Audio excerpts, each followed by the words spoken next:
Good morning, everyone. It's 9:59, so we'll get started in a few seconds. I'm just going to let some people join us. Got a good crowd today. I think it's 75 people registered for this webinar. So is it a record? I don't know. Is it a good number? I think so. So we'll wait until a few more people show up, but I really appreciate everyone's making some time to join us about best practices and how to be an effective commissioner. So we'll get started momentarily. As you notice, we are recording this webinar, and I'll give you the intro shortly. So we'll give it maybe one more minute, and then we'll get started because I know everyone's busy. We'll be on time, and if anything, we may end early. We'll see. We'll see. Don't quote me. Mr. Scott, you hear me? You see everything? Everything's working good on your end? Yep, I'm all good on my end. Perfect. All right, so we're starting to see some more people join in. It is 10 o'clock, so I think we should just get started. Good morning, everyone. My name is Joe Serrano. I'm the Executive Officer for Santa Cruz LAFCO, and I'll be your moderator for today's webinar. Thank you for joining us at the first of 3 CALAFCO U webinars being held this year. More on that later. That's my shameless plug. But it does feel like it's been forever since we had a CALAFCO U webinar.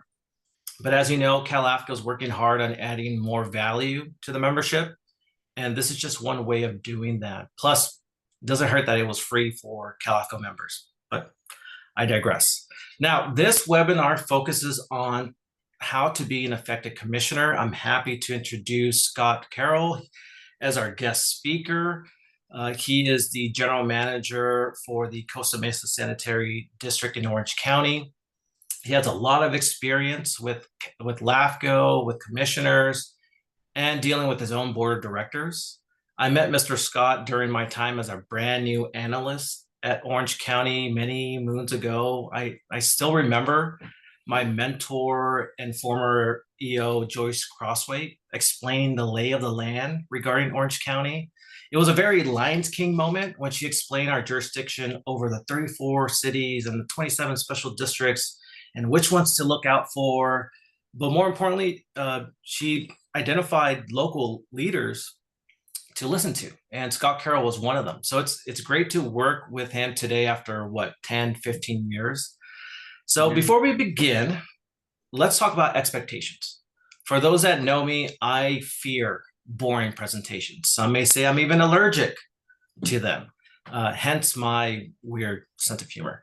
So Mr. Scott and I would like you to participate this morning, and you'll be able to do that in 2 different ways. One, Mr. Scott is happy to answer questions at any point in his presentation. So you can raise your hand or type in your question in the Q&A chat box at any time.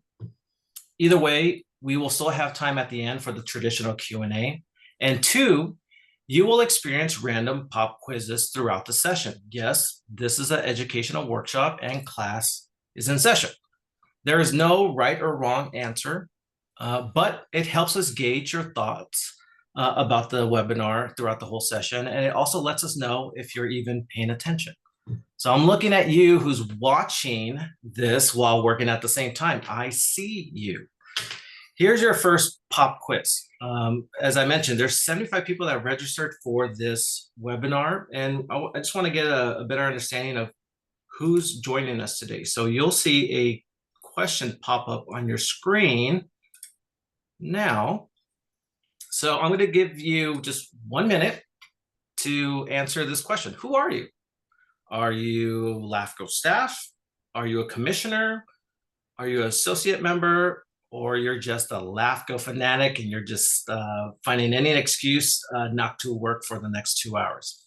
I'm not here to judge, but please join. Please answer this question and we'll get a better idea of who's joining us today. So we're at the 30-second mark. I'm going to give you 30 more seconds, and then we will show you the results. As I'm waiting, I'm also seeing questions in the Q&A box already. So I see LAFCO staff, commission clerk, I'm a management analyst. So feel free to answer it in the poll. I'm going to give you 10 more seconds, and then I'll show you the results. As of right now, we have 60 people joining us, 75 registered. And at the moment, here are the results. And hopefully you can see the results. We have 26 staff members. We have 26 commissioners, whether regular or alternate. We have no associate members. And we have one other / LAFCO fanatic. So for that person, hey, welcome. All right, so now I'm going to start sharing this, and then we'll get started. Here's my last point before I shut up, and I will shut up. At the end of the day, this webinar is for you. I want this to be worth your time, so let's learn and enjoy the show together. And one way for this to be entertaining, Scott and I have a video we like for you to watch. Mr. Scott, as I tee up the video, do you have anything to share about what the audience is about to see, or do you just want to let them experience it? Yeah, let's just let them experience it. Let's just okay. Let go. Perfect. Perfect. I will note that this is an old footage, so it does not have high quality, but it makes up for it with its high tension, and you'll see what I mean. So give me 1 second. Let me just queue up the video. 1 second.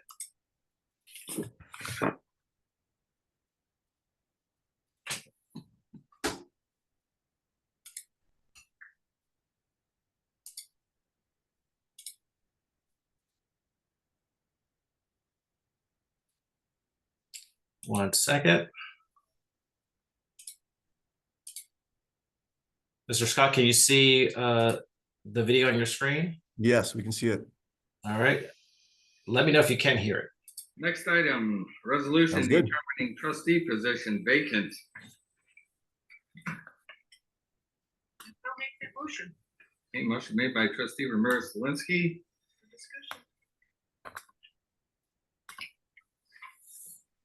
Waiting for a second.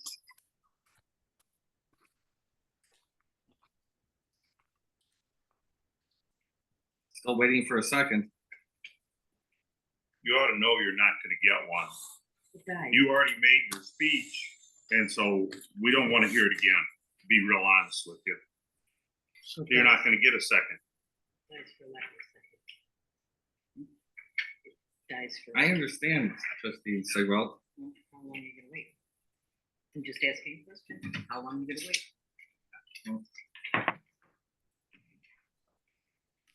I was still waiting for a second.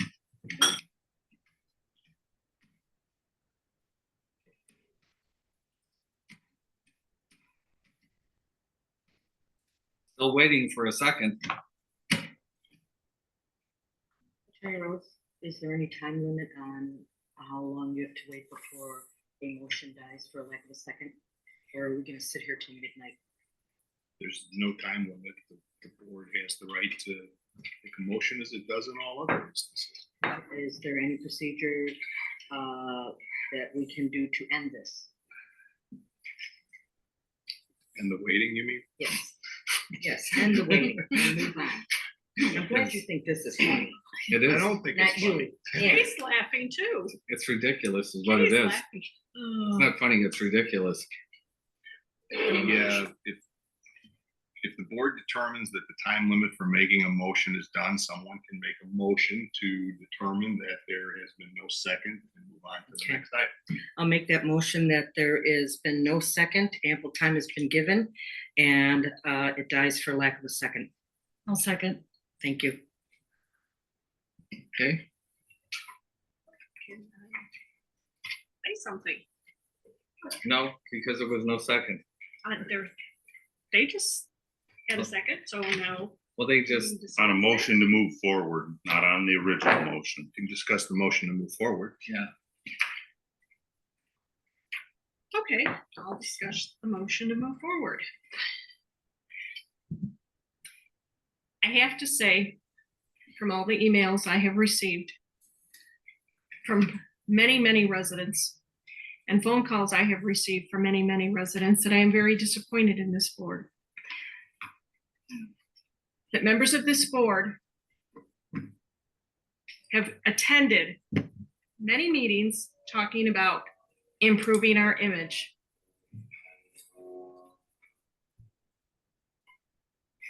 And your lack of wanting to discuss this issue shows that you do not care about this community nor our image. As I have said, not only have I received emails and letters from residents in this community, I've received them from across the country. This is not setting a good example to our community. This is not setting a good example to any community. This is not what I want for our community. This is not why I ran for office. This is not the example I want to set for this community.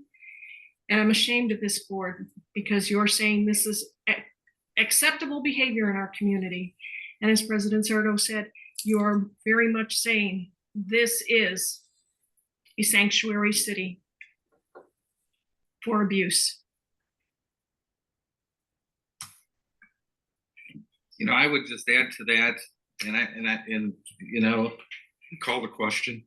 we're not calling the question. We're talking about this this matter here because Call the question. He's got a right to call the question. he's got a right to call the question, but I'm just saying that I also have a right to No, respond. you don't have a right to do what's not legal. This has not been seconded. What's which not shouldn't be any legal is what this discussion. board does every There was no every second. 2 weeks. There's And- no There was a discussion. second. There was a second. There was a second to can this thing, And move on. not to back. That may have been what your interpretation was of the second, but that's not what the second was.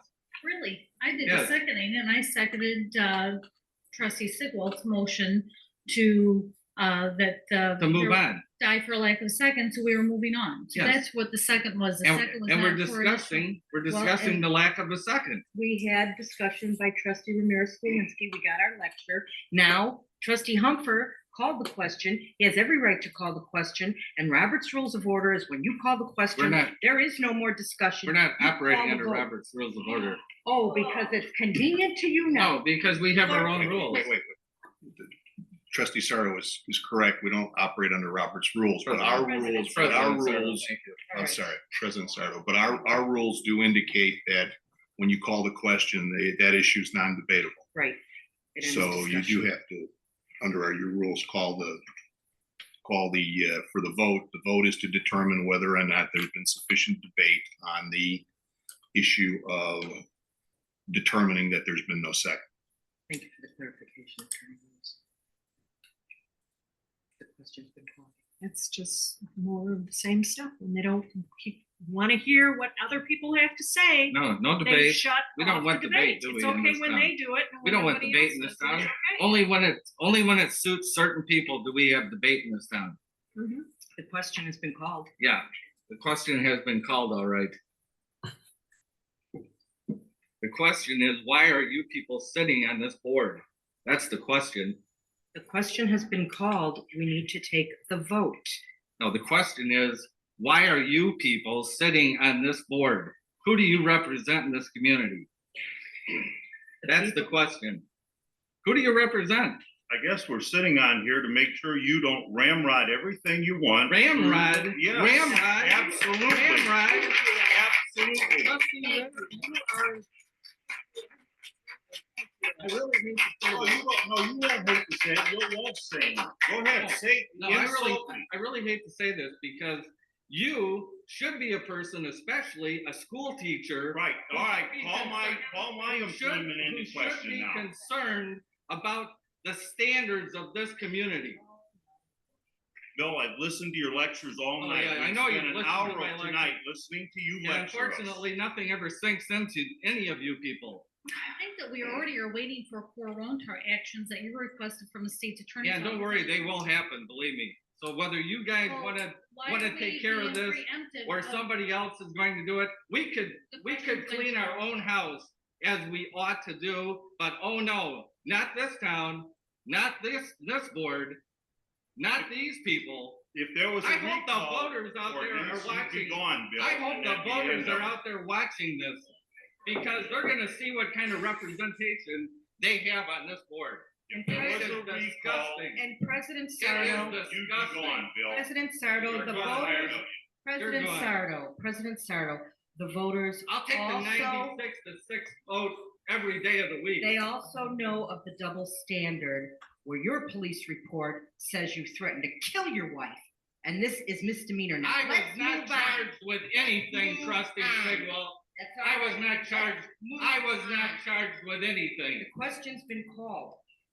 And don't you ever defame me in public. Question's been called. Unless you It's wanna okay be, for you to Unless defame you wanna me. talk to my attorney. Oh, please, it's okay for you to defame us though. No, I'm not The defaming question you. has been called. You guys are a As senior disgrace. trustee, do I all of have the you, right to From the ask convict at the end to Terry, the woman whose Terry, son had sex with the convict's wife. Unbelievable. What a town. What a beautiful place. Yeah, go sit down, folks. Terry, call the roll. please, thank you. Yes. Yes. Yes. no, Yes. yes, No. I understand. We didn't have a motion. Yeah, there was a motion to end. So there's a vote on the motion to end. Okay, Terry, call the roll again. I'm sorry, on the motion to dying for lack of second. Call the roll again, please. Trustee Humper, Yes. trustee Hines. Yes. Trustee Sigel. Yes. Trustee Ramirez Linsky. no, Trustee Ritter, Yes. trustee Teeter, yes. president Sarah. No, and you'll all live and die with that vote, believe me. We're getting threatened. I'm glad it's on video. No, it's on the record for the voters to decide.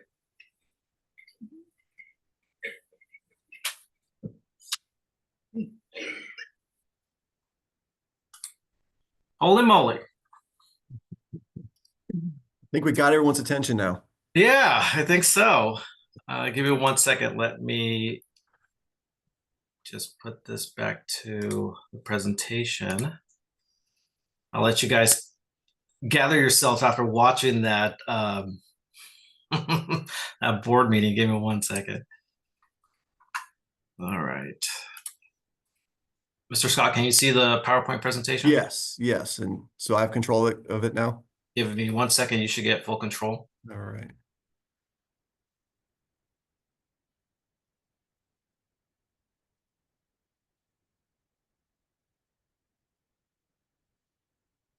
Can you advance?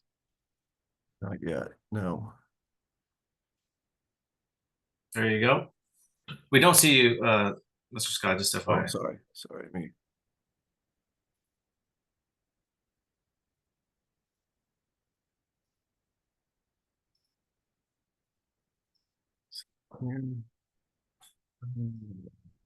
Trying to. Hang on a second.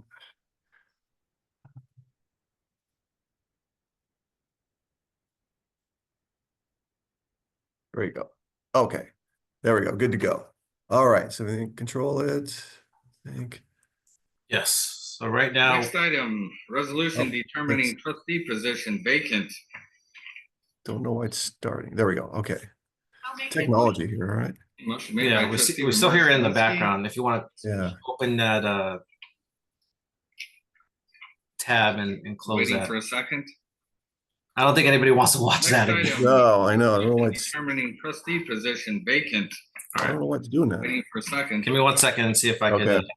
You ought to know you're not Okay, gonna get motion made one. by trustee Ramirez. You already Linsky. made your speech.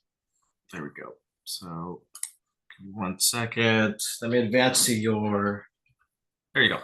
Okay. Awesome. All right. Thank you, Joe, and welcome everyone. What'd you think of that presentation? Quite amazing, isn't it? You think about it for a second. How do you feel? Think about it. How do you feel if that was your governing body representing you? Would you feel, How would you feel about that? I mean, is that kind of embarrassing how they're behaving? Is that appropriate? It's quite astonishing. Good news that I found out that that board, like everybody, is not in California. You know, the last comment by the board chairman when he says on the record, the voters will decide. Well, he was right, because guess what? I did some research, and that board chair was up for re-election the following year, and he did not get reelected. He got trounced. So he was correct. They will decide, and they decided not to vote him back in the office. I also found it very interesting in that watching that video, that they indicated that they didn't operate under Robert Rules of Order. And I think if they would have, this whole thing probably could have been avoided, because as you know, under Robert Rules of Order, if there's no second, then the motion just dies and you go on to another, go into the next issue, right? And so that really solves that problem quite easily. So whatever parliamentary procedures they adopted, they said they adopted their own one. I think they need to rethink that and maybe go to Robert's Rules of Orders. So anyway, so what I like sharing that video to people, and when I do this type of training, and I tell the audience that, you know, if you don't remember anything I say today, as long as if you can remember that video, right, and just remember, don't do that. I think you'll be on a good course of good governance, right? And that's why we're here today, is to talk about good governance and how to be an effective commissioner, and how to ensure that, you know, your governing body does not behave like we just witnessed there on that governing body. So as Joe mentioned, my name is Scott Carroll. I am the general manager for the Costa Mesa Sanitary District. We're about 40 miles southwest of downtown Los Angeles. We are an independent special district. We're in the trash collection and wastewater collection services, which is basically we provide services to over 118,000 people, all in Costa Mesa, parts of the city of Newport Beach, and in unincorporated county. I do have 31 years experience in local government, 15 years here at the district. Prior to coming to the district, I worked for 3 municipalities, 3 cities here in Southern California. So I do have both special districts and municipality experience. Just again, I am a certified special district manager from the Special District Leadership Foundation, and I am a credential manager from the International City County Management Association. So just a little bit about me. So next slide, see if I can, there we go. Okay, so on the screen are the topics I'm going to be sharing with you today. So obviously you want to avoid at all costs the type of behavior you just witnessed in that video, and that's for obvious reasons, right? That kind of behavior is a disservice to the community, the organizations, and to your fellow governing body members. Understanding your role as a governing body member and how to behave with your colleagues, staff, and the public, understanding the purpose of your organization, and knowing how to govern effectively will help you prevent toxicity on the dais and ensure you're governing to make a positive difference. So I think the very first step of effective governance or good governance is it's really all about relationships, right? Building strong relationships. And when you think about it for a few seconds, if you have a good relationship with your significant other, or with your children, or with a childhood friend, or you have a great relationship with a colleague at work, why is that? I bet you the chances are the reason why you have a good relationship is it is built on a foundation of mutual respect, trust, and open communications. And that's really what it takes to be an effective commissioner, an effective governing body, right? You have to have that trusting relationship with your fellow colleagues. So we're going to talk about that. How do you establish great relationships? And then I'm going to share with you what I believe are the building blocks for a foundation of good governance. And then we're going to talk about your attitude and behavior to be an effective commissioner, right? And this is really up to you, right? You have to make that choice to be that effective commissioner. So do you want to be remembered as being disruptive, argumentative, unprepared, and disrespectful commissioner who is unwilling to see others' perspectives and views? Or do you want to be remembered as a team player, respectful, trustworthy, engage in dialogue and deliberations, and make sound decisions for the betterment of the region? Finally, I will talk about your commitment and responsibility as a LAFCO commissioner. You've been appointed to one of the most very important organizations, but unfortunately, not too many people know about it. And so we're going to talk about, how do you fulfill your goals as a commissioner, but at the same time, get the word out to the public of what good work you do and how important your work is. So that's what we're going to talk about today. Mr. Scott, Yes. can I ask a question to the audience? Sure. So here is your next pop-up question. Based on just what you heard about the topics, which one are you looking forward to hear the most? So you hear your options on your screen. Is it about understanding the commissioner role, about establishing relationships, learning more about the foundation of good governance, being an effective commissioner, or is it accepting the commitment and responsibilities as a commissioner on your respective LAFCO, or do you want to hear about all of them? So we're going to give another 30 seconds to hear your response. As of right now, we have 69 people joining the webinar. So I'd like to hear from 69 of you. We have 82%, so we're almost there. You got 10 seconds before I close the polling. So right now, 10 of you are disappointing me. But that's okay. I'm not here to judge. We're here to learn. All right, so here's 1 minute. So I'm going to close the polling right now. And I'm going to share the results. So 63 of you responded. It seems like the vast majority wants to hear from all of them. And the second highest result was how to be an effective commissioner. So Scott, you kind of have an idea of people just want to hear about everything, but a little bit more about being an effective commissioner. And Scott will do a great job explaining that. So I'm going to stop sharing this poll and I'll let Scott continue his slides. All right. Thank you, Joe. Let me just. Okay, so I guess this is something we have to share, right, Joe? The little disclaimer. So. Yeah, I think our legal counsel and my, the little voice in my head said, "Hey, let's just put this disclaimer on the screen." Okay, well, so I think by now everyone had a chance to read that. So there's our disclaimer. Okay, so understanding your role. So governing bodies are elected or appointed, right?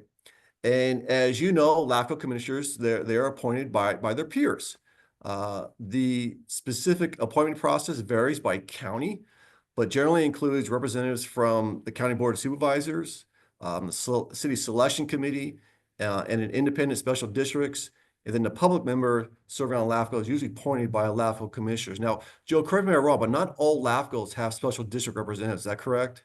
That's correct. We've been working hard on that, but yes, not all of them have district representatives. So I am going to be talking about LAFCOs that have special district representatives. And I know the associations that my organization belongs to, the California Special District Association, has been working really hard with CALAFCO and other LAFCOs to include special district representatives. But I'm going to include them in my presentation here. So for example, we have a representative on our Orange County LAFCO. And how that commissioner is selected is basically selected by his or her peers. All the special districts, the 27 special districts, they vote on who they want to appoint to the LAFCO commission. So whoever takes out nomination papers, they pretty much go lobbied, and a lot of times what they do. And I know one of my former board members tried to get appointed on the commission, and he would go visit all the governing bodies, special districts, and pitch why they should vote for him.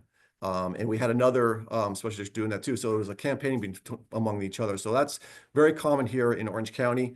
And I have to, and as I mentioned earlier, you're serving on a very very important organization, a very influential organization that not too many people know about it. In fact, I have to admit, when I became the general manager at Costa Mesa Central District, I never heard of LAFCO. And the only reason why I learned about LAFCO, knew about it, because at the time, one of my board of directors was serving on LAFCO, and she was the chair back in 2003, right? So she was on LAFCO for 10 years, and that was the only reason how I learned about LAFCO. So I admit I didn't know anything about LAFCO, and I can assure you, vast majority of the public knows very little of LAFCO and how important your organization is to the region. Now, like I mentioned earlier, governing bodies are appointed or elected, and ultimately you are the ultimate authority is the governing body, right? The commission, the LAFCO commission, the city council, the board of directors, you are the ultimate authority, and your primary responsibility is to set policies. We'll talk about that here in a little bit.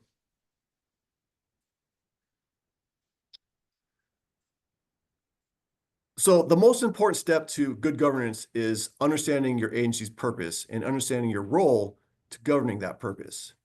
Now, for instance, if you're a city council member, your purpose is to ensure the well-being of your citizens and businesses. So you and your council members will adopt policies, procedures, and programs, solve problems to create a community that's safe, prosperous, and offers good quality of life for its residents, right? That's if you're on a city council. If you're on a special district, your purpose is to ensure that the specific public service your agency was created, whether that's, water, transportation, cemetery, fire, whatever that is, your purpose is to ensure that you carry out that service effectively and efficiently. And if you're on a county board of supervisors, your purpose is similar to cities and special districts, but counties are integral parts of the state, which means they have to implement state programs like healthcare and social services. So while cities and special districts were formed by the public and counties are legal subdivisions of the state, LAFCOs were created by the state legislatures in 1963, known as the Knox-Nisbet Act. And then in 2000, LAFCO's powers and responsibilities were further defined by the Cortez-Knox-Hertzberg's Local Government Reorganization Act that gives LAFCOs authority to manage boundary changes and service provisions. So on the screen is a list of your responsibilities as LAFCO commissioners that was approved by the state legislatures, and I'm sure most of you are aware of this. So your purpose is to ensure orderly and efficient local government development in your region. You're trying to prevent urban sprawl. Your purpose is to protect agriculture and open space lands, and then ensuring local government services are provided effectively and economically. And usually you do those through your MSRs, your municipal service reviews. So cities, special districts, counties, and LAFCOs, they all have one thing in common, and that's the responsibility of governing effectively by practicing good governance. So how do you practice good governance? That's what we're going to talk about today. As I mentioned earlier, it's really all about relationships, right? I think that's the most important step in good governance is understanding your agency's purpose and understanding your role of governing that purpose. I'm sorry, I missed that. There's a strong relationship. So as LAFCO commissioners, you would be working with cities, special districts, county officials to meet your purpose and further your mission. So for example, you might be discussing boundary issues, islands, municipal service reviews, incorporations, dissolutions, or any of those issues that relate to your mandate. So when you're establishing relationships, what we recommend is think about the three-legged stool, okay? The three-legged stool. So on one leg, you have your fellow commissioners that you'll be working with together on adopting policies. Maybe you'll be adopting a strategic plan, approving municipal service reviews, sphere influences, right? So you got to have good, strong relationship with your governing body, your commissioners, because you'll be working on policies and programs like I just mentioned. That's the first leg. The second leg is LAFCO staff, who is responsible for implementing your policies and providing administrative and analytical support and really developing your municipal service reviews. So, right, so you have relationship with your fellow commissioners, your staff, and then third is your relationship with the public and along with their cities, special districts, and the county, right? So as you can see, that's a lot of relationships that you have as a LAFCO commissioner, but the key to strong, positive relationships is being respectful to others. And I guarantee you, if you demonstrate respect, it would be reciprocated. So I think always remember to treat people with respect and dignity, okay? Scott, do you mind if I ask another a pop-up question? Yeah, by all means. Perfect. All right. So here's your next question. So we're talking about relationships. I'm going to launch this question. You can see on your screen is, what's your current relationship with your local agencies? Is it non-existent? Is it sparse? You only talk to them when you receive an application or when you're conducting a service review? Is it regularly? There's like a regular communication or connection with those local agencies that even if there is no MSR or application, you're still having this dialogue with them, or you're not sure. If you're a commissioner, do you defer all that to your staff, or are you also proactive in communicating with the local agencies, just to get a better idea of what's your relationship with these agencies in your county? So I'm going to give 10 more seconds to get a response, and then I'll show the results. Couple more seconds. We have 69 people on. We have 52 that are participating, and I'm going to close the poll right now. All right, share the results. So interesting. So most of you feel that you're communicating with those local agencies regularly. 51% of you said that. A high number is sparse. And I think that's a missed opportunity. I've seen LAFCOs being successful when you have this really close relationship with the local agencies well before you receive an application or do service reviews. Because as Mr. Scott mentioned, a lot of people don't know what LAFCO is all about. And if you get a new general manager or a new board member, they're like, what the heck is LAFCO? Why are they asking me to provide my audits and all this other information? And they're going to do a service review. What does that mean? So it's better to have them know the person behind the agency. So for Santa Cruz LAFCO, that was my first, what I really focused on, building that relationship. So when LAFCO asks for questions or we're trying to be a resource, it's not this obscure agency. It's Joe. He's asking for this, or he's helping us with that. So it's very important to have that relationship. But I'll digress. Scott, thank you for letting me ask that question, and I'll defer back to you. Yeah, thank you, Joe. And I think LAFCOs do a really good job of relationships with the other agencies like the cities and special districts in the county. It's the general public. I think that's kind of the struggle, right? And that's something, like I said, if you poll most general public members, they have no idea who LAFCO is and why you were formed and what your mandates do and all that stuff. So that's a challenge. So let's go to the next slide here. There we go. Okay. So continue on about relationships. So most of us in our lifetime have experienced the hierarchy type of relationships where you have a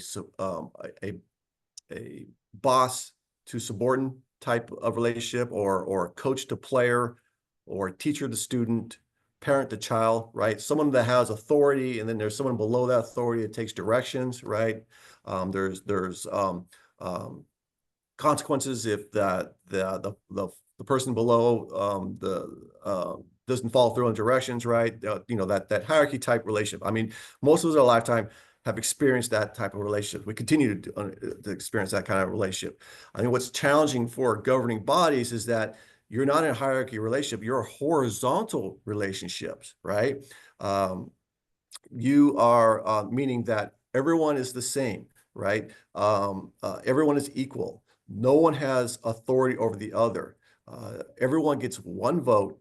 No one, not even your chairperson, has special powers like weighted votes or veto powers. Everyone is equal, and I think that's where the challenge comes with newly elected officials, is that they come on the dais, whatever governing body they serve on. They have this empowerment that they believe, that they feel, because they've just been elected by the constituents, and now they think they have all this authority. And lo and behold, they find out there's really limit things they can do without the assistance from their fellow colleagues. And that's why, when we're talking about, that's why we need relationships, right? If you want to get things done, you have to have strong relationships with your fellow governing body, with your fellow commissioners.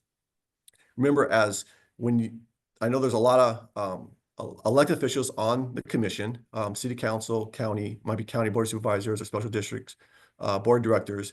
And when you ran for those governing bodies, you campaign as an individual, right? But you govern as a team. And it's the same with LAFCO. You are governing as a team. You have to work as a team to achieve your objectives. So the next slide here, I love this slide. This is what I call the building blocks of the foundations for good governance. And on the first block to the left, here, and we've talked about this already. This is the governance team. Everyone on the team understands their purpose. Commissioners know why LAFCO was created and the role LAFCO plays in our communities. And we talked about this earlier, right? These are the mandates that the state legislatures gave LAFCO to implement, to achieve. The second block, now that's what we're going to go dive in a little more deeper, and that is good governance has effective commissioners or effective governing body members, right? They have the right attitude and approach to governing. For instance, they have a clear understanding of LAFCO. Effective commissioners don't debate while on the dais, but instead they develop dialogue and deliberations. They recognize and respect different perspectives and styles and are prepared by reading their staff reports before meetings and asking questions ahead of time. Effective commissioners are civil to each other. They don't behave like we just saw in that video. They definitely don't do that. They're civil not only to each other, but they're also civil to staff and the public, right? As I said earlier, it's all about just being respectful. And then the third block onto the far right is the effective governance is the commissioners. They know their responsibilities, right? They know what they were supposed to do after their appointment. Right. And we'll talk more about this, about, evaluating the executive officers, retaining legal counsel, setting the directions and the future of LAFCO. We're going to dive a little more deeper about that here in a few seconds. So moving on. So it's really, the relationship is, again, you campaign as an individual, you govern as a team. So you're moving from that me to the we mentality or the we attitude, right? The team effort.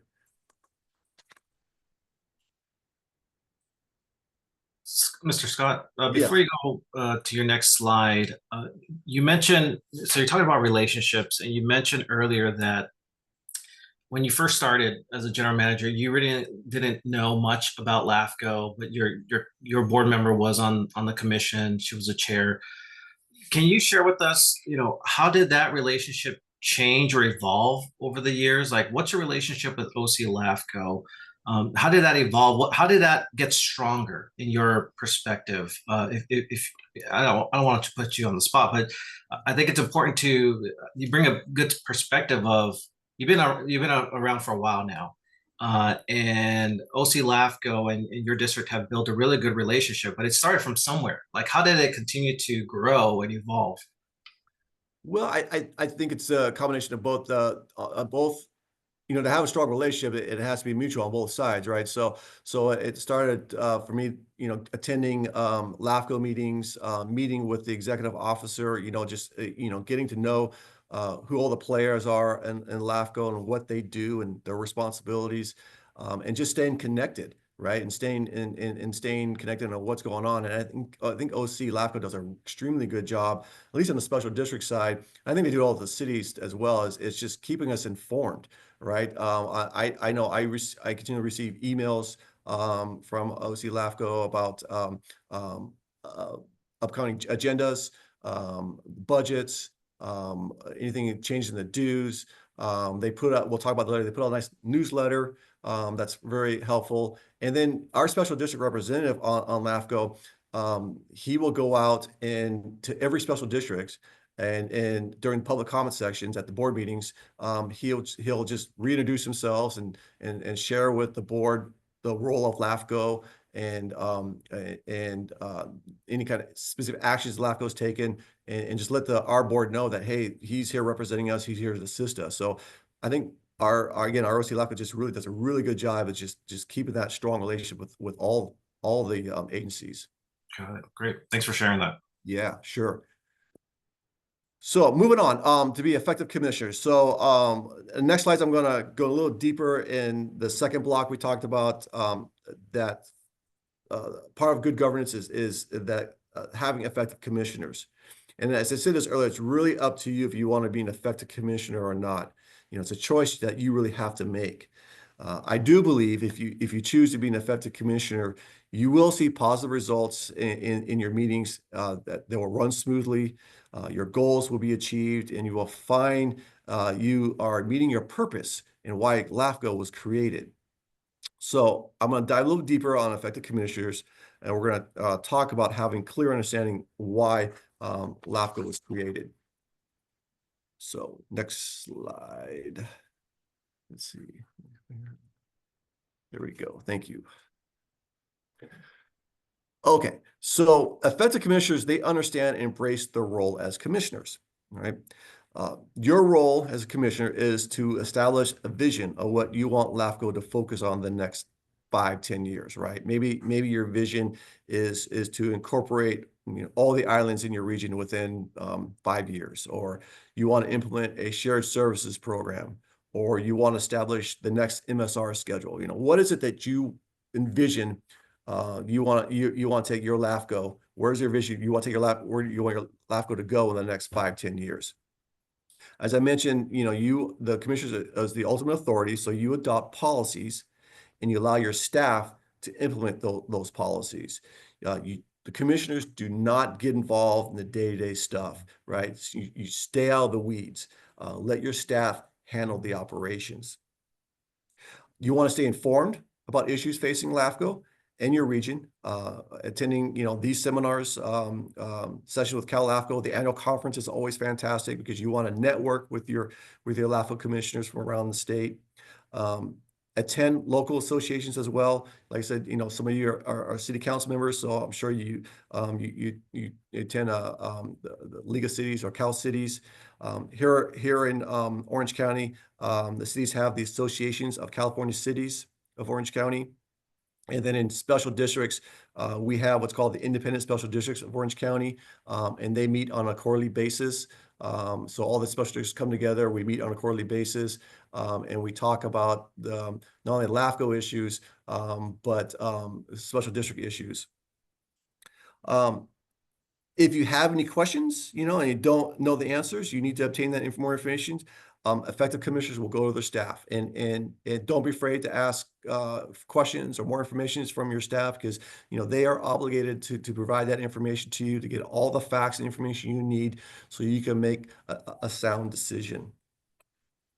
Mr. Scott, we do have a question for you. Okay. And it says, regarding the 5-year vision that you mentioned, are you encouraging LAFCOs to have a strategic plan in place?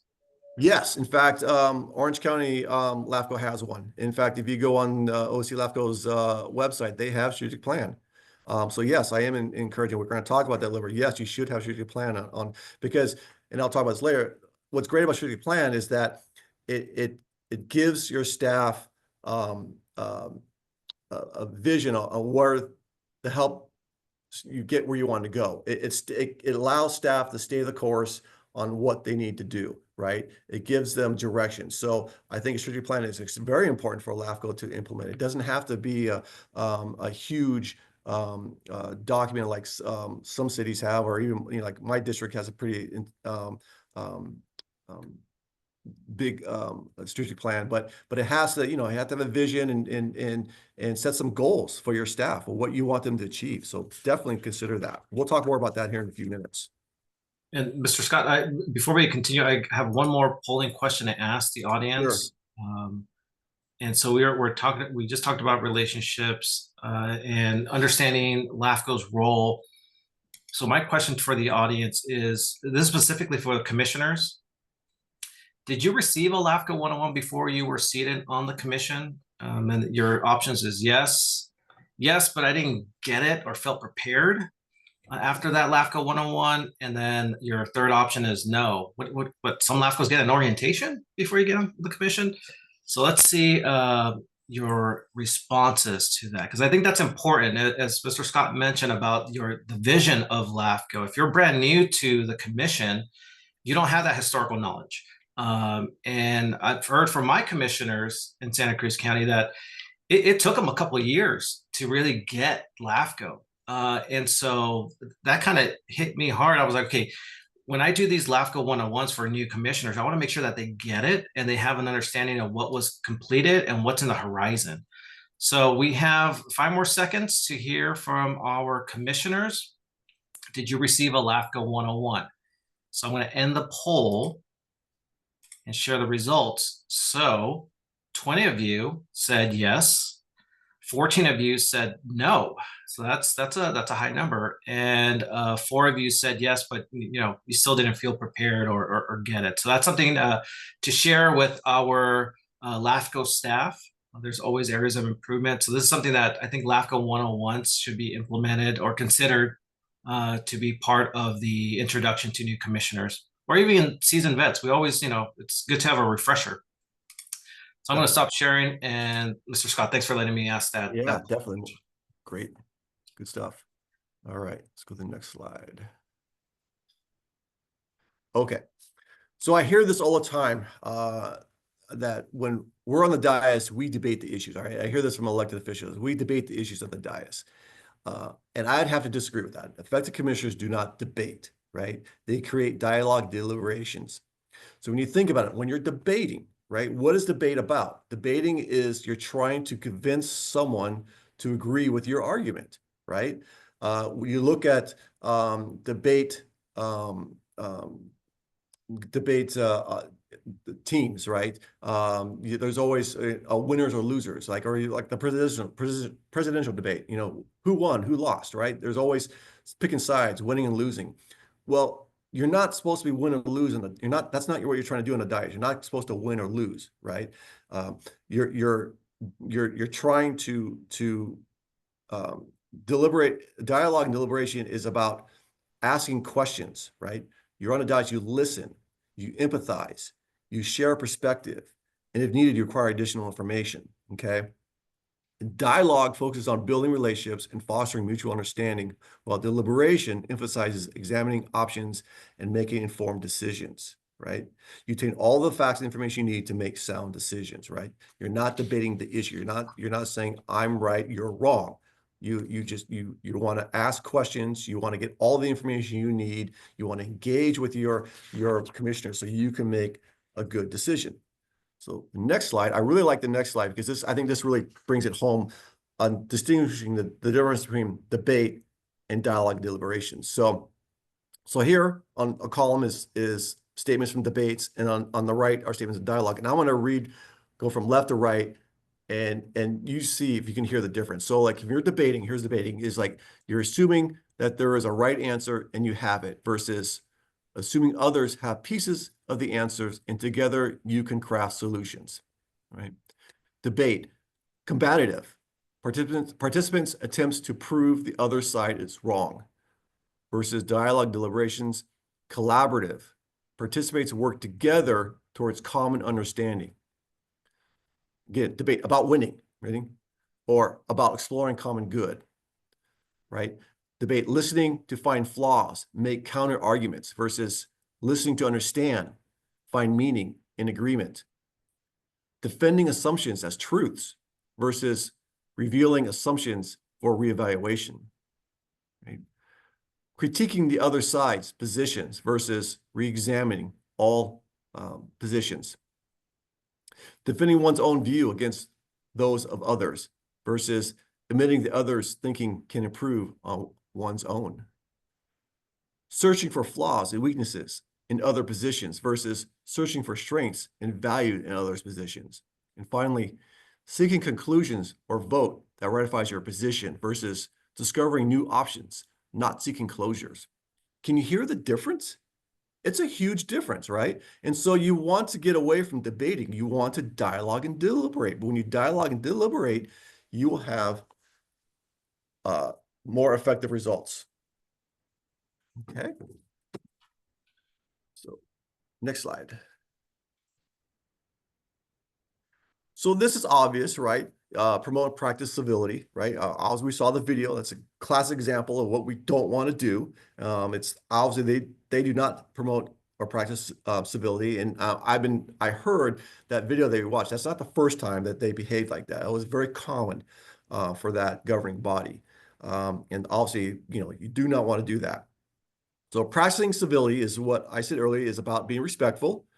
Always be kind and maintain formal decorum by addressing your colleagues as chair, vice chair, and commissioner. Address the public by using their prefix like Mr. Smith or Miss Jones, right? Always being respectful.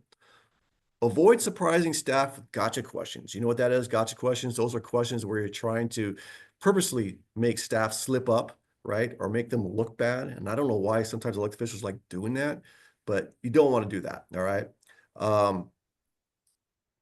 It's also it's also good, effective commissioners. If you have a question, please, it's very helpful for us if you ask that question in advance so we can give you the right information. So a lot of times, not a lot of times, but sometimes my board will ask me questions, and if I don't know it, I'm not going to give them a right or wrong answer. I'm just going to say, I'm sorry, I don't know it. I'll have to come back to you. And I don't like doing that, but I'd rather say that than give them the wrong answer. What's helpful to me, and it'd be also helpful for the executive officers, is that if you have a question, you're reading your agenda before the meeting, and you have a question, just fire off an email to your executive officer. Hey, be prepared. This is the question I'm going to ask at our meeting, and then your executive officer and staff be ready to answer that question. So that's extremely helpful. Mr. Scott, one thing I talking about creating dialogue, and so I've been doing this for over 17 years now. And one thing that I share with my new commissioners, and some of you have experienced this, most of the time, our LAFCO meetings, there's nobody in the audience, maybe one, but typically there's nobody there.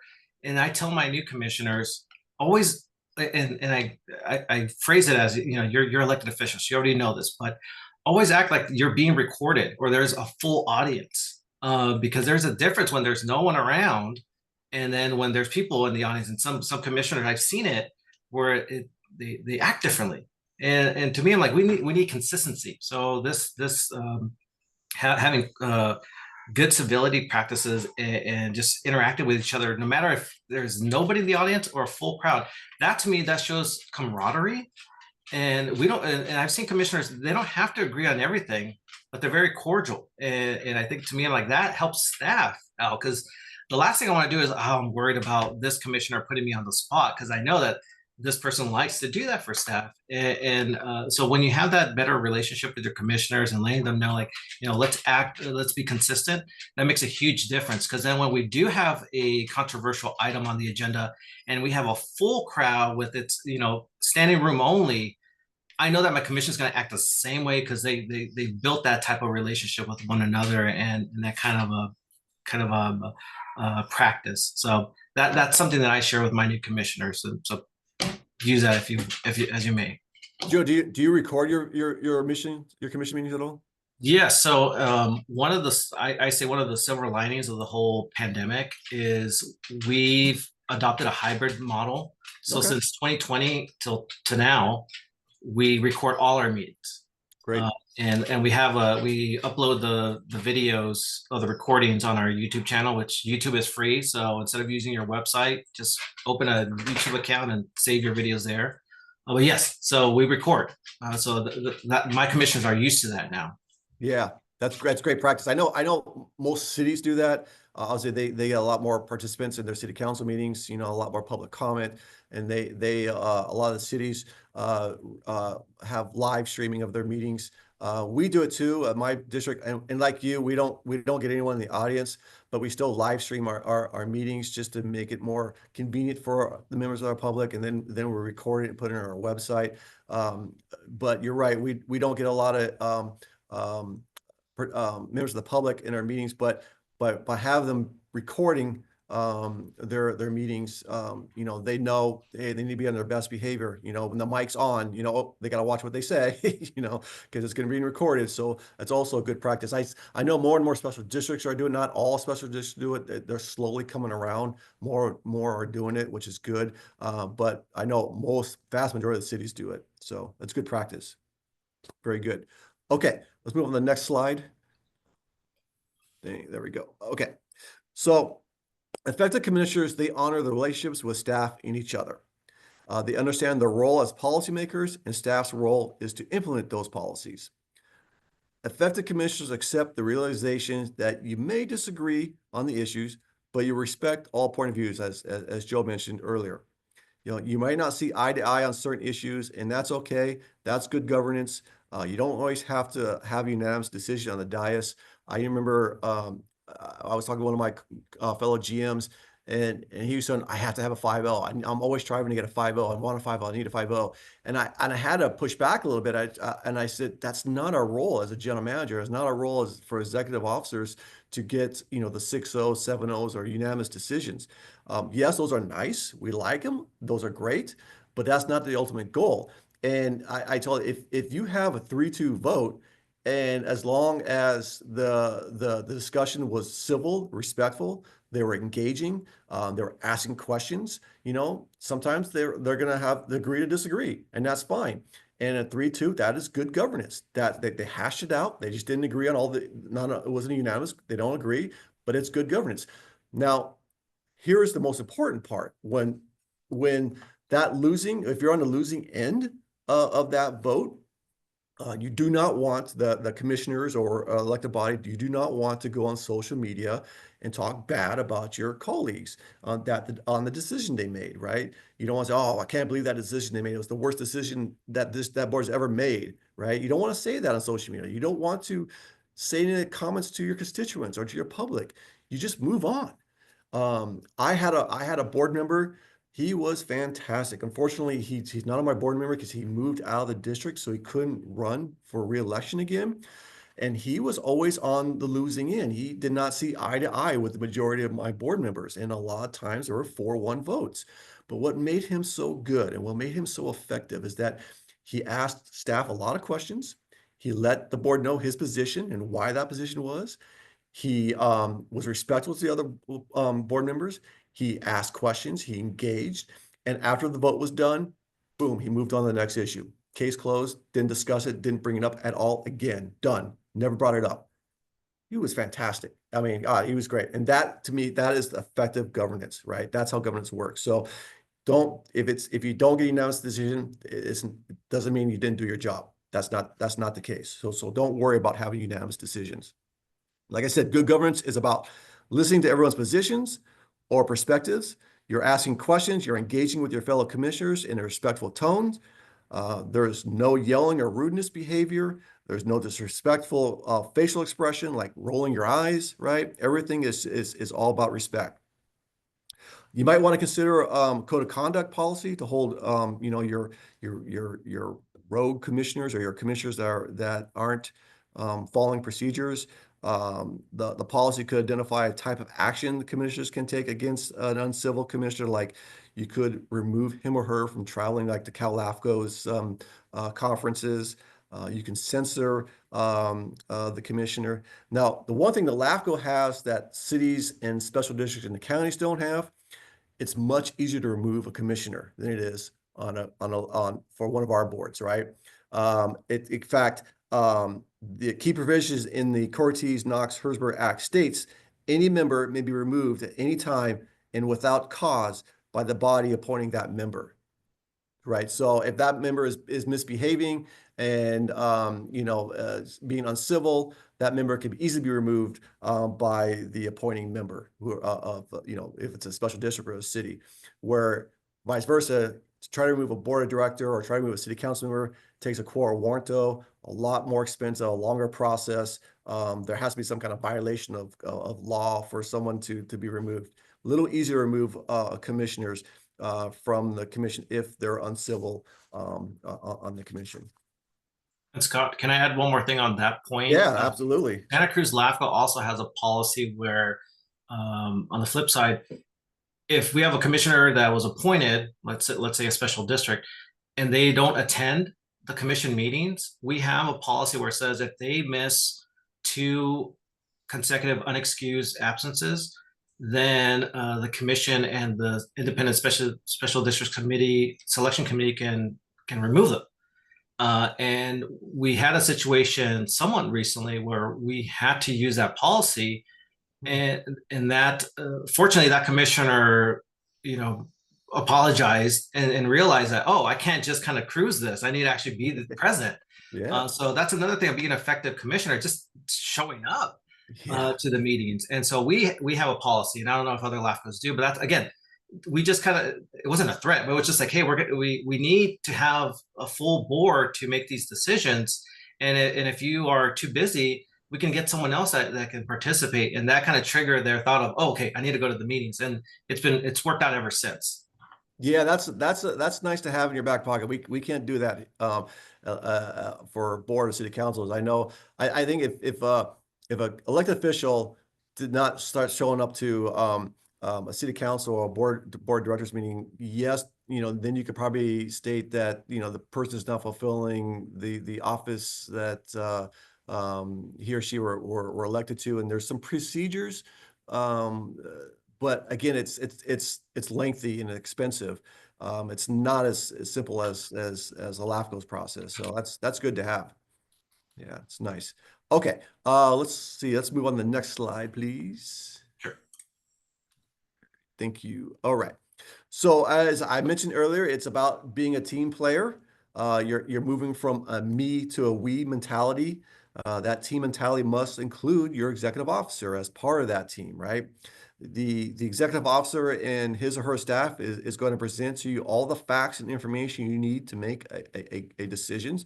And I said this before, if you believe you need more information before casting your vote, then request it from your executive officer. Your executive officer is obligated to provide you with all the information, as long as it's not confidential, right? Like sometimes, personnel matters, we can't disclose that. But if it's something that you don't think you have, let us know, and we would give that to you. You're making decisions based on the needs and the interests of the community for the greater good. So you make sure you have all the information you need to cast your vote. Okay, so that's very important. Next slide. All right. So effective commissioners, they recognize and respect different perspectives and styles. So remember, your fellow commissioners are different than you. They come from different communities. They may have different political viewpoints, different hobbies and interests. So respect the difference, right? Your commissioners' different perspective and styles will be very helpful when you're considering controversial decisions, because when you bring together people with diverse backgrounds, experiences, and perspectives, it leads to a broader range of approaches and solutions to problems. Diverse teams are more likely to engage in critical thinking, consider alternative viewpoints, and make well-rounded and informed decisions. So embrace different perspectives and styles from your fellow commissioners. Okay, next slide, please. I think this is obvious, maintaining trust, right? I mean, how can you have a relationship if you don't have trust, right? So obviously trust your commissioners. I think the fastest way to erode trust on a governing body, and I see this often, is that you go into closed session, and then when you come out of that closed session, you have a commissioner or a governing body member disclose that information to the public, right? They put it on social media, or they share with the public, right? Whatever, confidential, when you go into closed session, that is supposed to be confidential. You're not supposed to disclose that information unless you get an approval by the mayor or the governing body to release that information. You can't just on your own say, I'm going to share this information with the public. You do that, you'll see your trust erode quickly. So remember, this is a great statement. Remember, it takes years to build trust, seconds to break, and forever to repair, right? So just don't break that trust. Always, maintain trust with your fellow commissioners. Okay. One question before we move forward. Yes. This is kind of going back to your previous slide about your relationship with your board members and maintaining trust. In your experience, did you ever deal with like a difficult board member? Or did you see staff dealing with a board member and maybe not in your district? I If so, did. No, I did. I did. It was how did you handle it? it was my first year as a jail manager. I had a new board member, and he did not see eye to eye with the other board members on a solid waste contract, and he just kept on pushing the issue. I think when you have an outlier governing body member, it's still important that the executive officer, city manager, general manager, they still have to treat all of the elected officials the same. They got to take them equally. Now, my particular case, I mean, and it's also very important that the governing body has to hold each other accountable. So if they're not following the procedures or they're uncivil, then it's really up to the president, the mayor, or the chairperson to hold that person accountable. So I'll give you an example. This outlier board member, he was constantly calling me on the phone and asking me to put items on the agenda. And there was really no policy in place that doesn't forbid him to do that. And so so I'm going to put this on the agenda. Well, the rest of the board did not like that. And so they end up adopting a policy that now it requires board members has to go through the president, or they can make a special request during the board meeting. And if all the board members agree, then I can put it on the agenda, right? So now we have some structure, and so he couldn't do that. So again, there was them holding them accountable. Sure. There was a part, now it got really nasty in my board, where this board member had, it was called incompatible of office. He was elected to my board, but then he was later appointed to the planning commission, and that's incompatible office because the planning commission has land use powers. And so if we had to present like plans for any kind of improvements to any of our facilities, it had to go to the commission. And so that's where the incompatible office came in. Mhm. And so my board sued this board member to remove him. And my position was, well, this is political. I have to stay neutral. This is what you want to do, fine, but I'm still treating everyone the same equally. And so when you go into closed sessions to talk about this, I'm going to excuse myself because, this is your decision, not mine. And I'm gonna let, the board play that out. Now, unfortunately, my attorney didn't have a choice. He had to go in there because, they were suing him.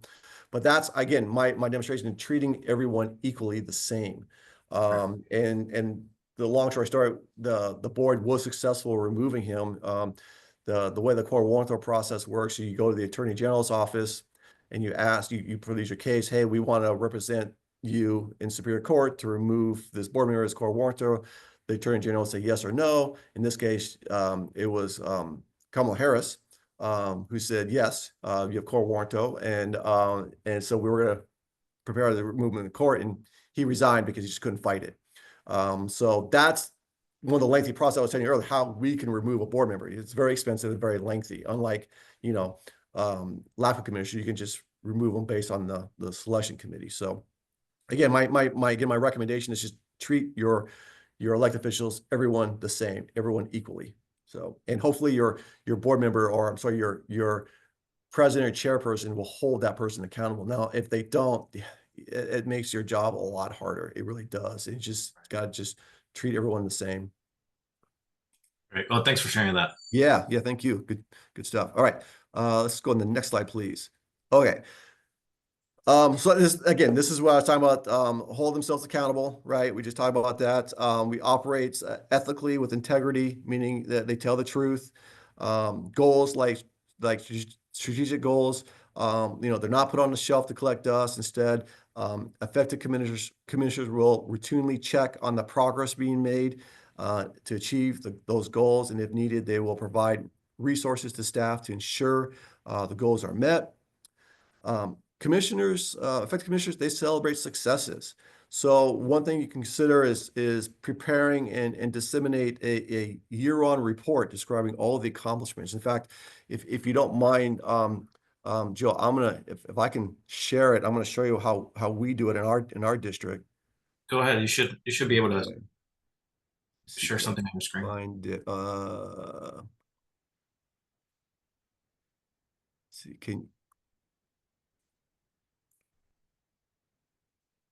So can you see this on the screen? I wonder if you can. No, we don't see anything yet. Okay, hang on. You may have to click on the Yeah. share tab. Okay, here we go. Share.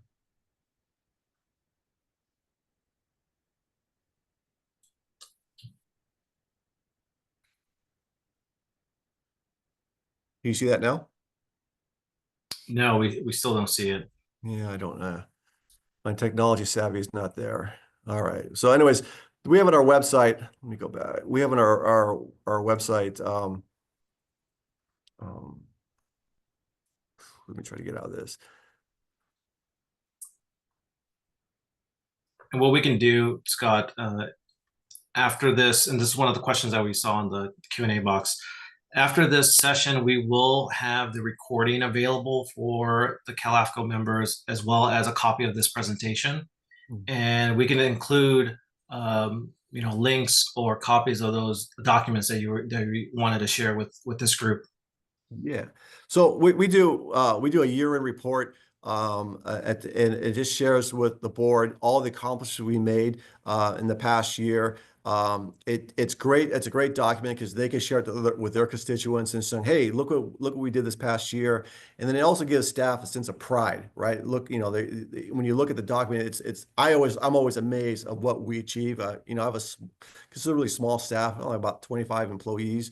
And so of all the stuff that we achieve, it's to me, it's extraordinary. So it gives us a sense of pride that all the stuff we achieve, and it makes our board really pleased and proud of what we do. So that's what I'm saying. When you talk about successes as a commission, put a report out and share that with all the cities and the special districts in the county, and put it on the website so the public can see all the great work that you do. As I mentioned earlier, consider adopting a code of conduct policy to make sure everyone is adhering to the policy. I think you talked about this earlier, Joe, about new commissioner orientations. Those are always good to have. Is to do the new commissioner orientations to talk about the policies and any kind of strategic planning, how the procedures work. That's all good stuff. Mr. Scott, before we go to the next slide, I also Yeah. want to share, going back to your comment about celebrating successes, one thing that and I like to give examples to the audience. So one thing that Santa Cruz LAFCO has recently implemented is, I call it a LAFCO original. It's like a riff on the Netflix episodes, but I call it Life After. And so throughout the year, I look back at major applications or MSRs that we did some of them were like multi-year, involved thousands of people and parcels. And we go through this whole process, like for example, fire consolidation that involved 2 large fire districts, thousands of residents. And we go through this 2-year process, and it gets approved, it gets recorded, and then we move on to the next project. That's kind of the LAFCO world. We just work on one project. If we can complete it, great. And we just go to the next one. But we never look back and see, like, did it fulfill what we thought it was going to do? Did it meet our expectations? So what my commission has been doing is we look back. So we just did one where we dissolved a park and rec district, and it was a multi-year process. And that area was concurrently annexed into a CSA that's run by the county. And we asked the county to make a presentation of, okay, it's been 2 years since we did that dissolution. How's it going? And they shared, what's working well. And they also provide us like, hey, if we were to do this again, we should coordinate more with the residents, or we should really make sure that we look at the existing facilities, because we're experiencing some major issues with their equipment. Kind of like looking back and like providing us lessons learned. I think that's very helpful, but also to celebrate the fact that was very hard to do. It took us a year to encourage that dysfunctional board, to let go, because it would benefit the residents to have a more sustainable agency take over that responsibility. and then once we get that done and we move on, we forget about it. So it's great to bring it back to the commission and remind them like, hey, you spent a lot of time and effort on that project, and it's actually fulfilling what we promised, or what we were expecting. Or on the flip side, hey, if we do another fire reorganization, let's not do that again because that didn't work. So that's something that you can learn from, past successes and also celebrate it. So I really appreciate that comment that you mentioned, Scott, about celebrating successes, because it's a great way to look back and learn from it or continue that momentum. And how did your board feel when they heard about the success? How'd they feel about that? I can see it in their faces of like, because there were like the fire reorganization. We had one where we dissolved a fire district and we concurrently annexed it to a neighboring fire district. And I remember the first time I presented the fact that this district needed to be dissolved, those residents, if they had tomatoes, they would throw it at me because they were like, how dare you say that our local gem is falling apart? And so my commissioners remember that outrage, and then how it flipped to residents saying, LAFCO, we need your help. It is sinking, and we're worried about losing our response time, and so having the commissioners look back at that project that was successful, and the fact that the sky didn't fall, and the fact the residents actually are getting a better level of service, and hearing that from the current fire chief and residents, because some of the residents that were very vocal were now part of a committee, and some of them are actually now board members on that merged district. They were giving kudos to the commission of thank you for not losing effort into this and not giving up on us. And so to me, I'm like, that's the best feeling for my commissioners to say, hey, all that time and effort that we put into it is actually is actually benefiting those residents. So this is something that other commissioners can definitely consider looking back at what you accomplished in the recent years. Yeah, they have a sense of pride. They see the fruits of their labor, right? They're seeing the results, and so now they have a purpose. They know they're doing a great work, and so now they're energized and they're engaged. They're going to be more engaged, and they want to do more great work. So I think that's a great example, Joe. And I think it's important for all governing bodies to get the share successes. They all need to see what their staff's doing and what the government as a team. Staff and the governing body, they're working as a team to achieve extraordinary results. So great job. So let's see. So let's go on the next minute. So effective commissioners, they routinely conduct effective meetings. Obviously, the meeting we saw this morning wasn't very effective, right? And as I mentioned earlier, maybe they should have adopted the Robert Rules of Order. Has anyone heard of the Rosenberg Rules of Order? That's also known as the Simple Rules of Parliamentary Procedures for the 21st Century. Has anyone heard of that? We adopted Rosenberg Rules of Order. So going back, Robert Rules of Orders. I don't know if you knew this, but it was created in the 19th century. It's actually created in 1876 to be exact. And it was created, for England parliamentaries, right? It had 700 pages. It's a huge document. Dave Rosenberg, he's a former judge, council member, mayor, and board supervisor. He developed a set of procedures that was simpler to use and more appropriate for small local government bodies such as a board of directors or a city council. The Rosenbergs, since it was adopted in 2011, hundreds of special districts, city councils, and neighborhood associations have adopted Rosenbergs. It's just 7 pages long. My organization, my district adopted Rosenbergs. If you need a copy of that, let me know. I can send it to you. But something to consider. But definitely you don't want to have, you saw in the video, they had their own parliamentary procedures, and obviously it was a mess, right? You don't want to do, why reinvent the wheel, right? Either go Robert Rules or Rosenberg and follow those rules of order. So like if there was, like example, if there was a motion and no one seconded it, it dies, it goes on the next issue, right? You leave it alone. You don't even need to talk about it, just go on the next issue. So consider that. We talk about the importance of being respectful at all times. When you're on the dais, remember to have professional conversations with your colleagues about the issues. Like I said, it's okay to disagree on the issues, but you just don't want to disagree. You don't want to disagree in a civil you want to be in a civil and respectful manner when you disagree, right? You don't want to yell at your fellow colleagues or say derogatory names or words, right? Just always professional. Like I said, don't make it personal. Even after you're on a losing end, right? Don't make any comments after you're on the losing end. You should just move on to the next issue. Okay. All right, next slide.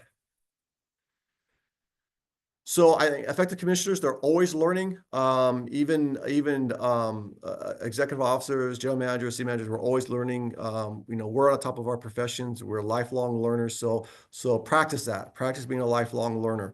Obviously, it's great you're here today to learn about good governance and being an effective commissioner, but continue learning, right? I know Joe says CALAFCO is going to be offering other training seminars, other webinars. The conference is a great thing to go to network, that face-to-face time. For city council members and special districts, right? We have our own associations. Even the county has their own associations.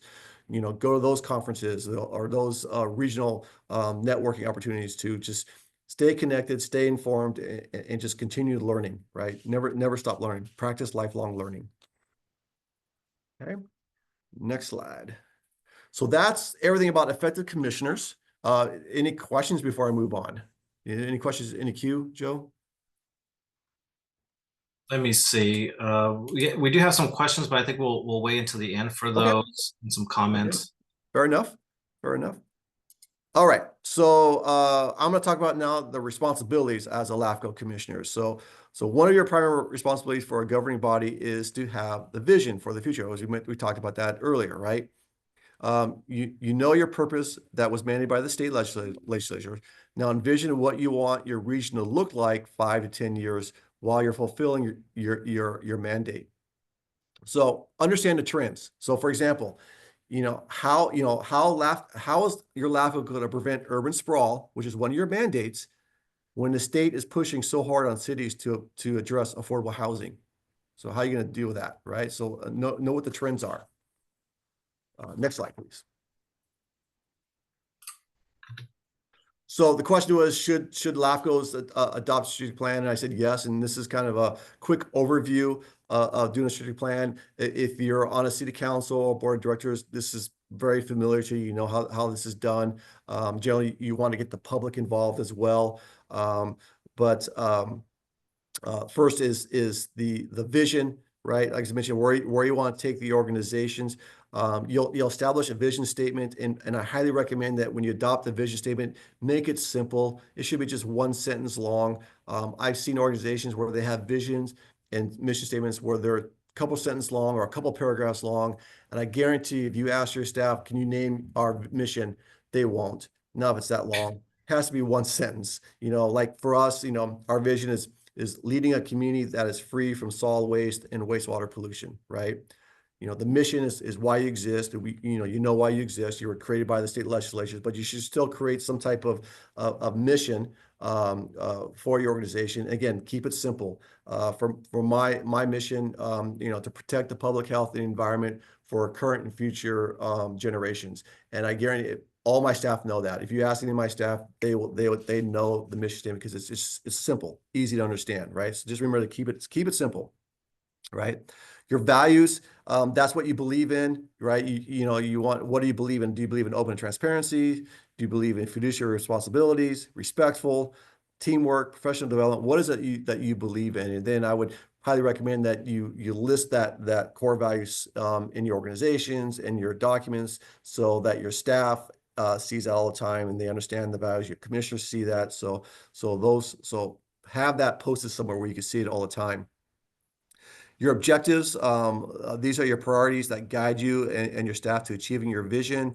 And then you want to establish the goals, right? And that's what your staff will be focused on, is the goals to achieve. So in addition to those goals, you also want to have who's going to do it in a timeline, right? Set a timeline. So that way your executive officer is continuing looking at the strategic plan, making sure he or she is following through on those goals. And then those goals are presented to you, or the plan is presented to you on a quarterly or a biannual basis. We do ours quarterly. So every quarterly, I give an update to my board on the progress we made on all the goals, so they can see that we're moving forward, right? We're doing what we're supposed to be doing. It's just not collecting shelf. So understand the strategic plan It's a working document. It's a working, living document, which also means that if you need to make some amendments, some changes, that's okay too. We've done that too. Like 2 years into our plan, we would go and say, well, this goal doesn't really align to our value, or this goal doesn't really align to what we're trying to achieve. Let's delete it, or let's redo it. It's a working, breathing document. So, all right. And again, tree plan is really good for your staff, and it keeps them focused on what they need to do.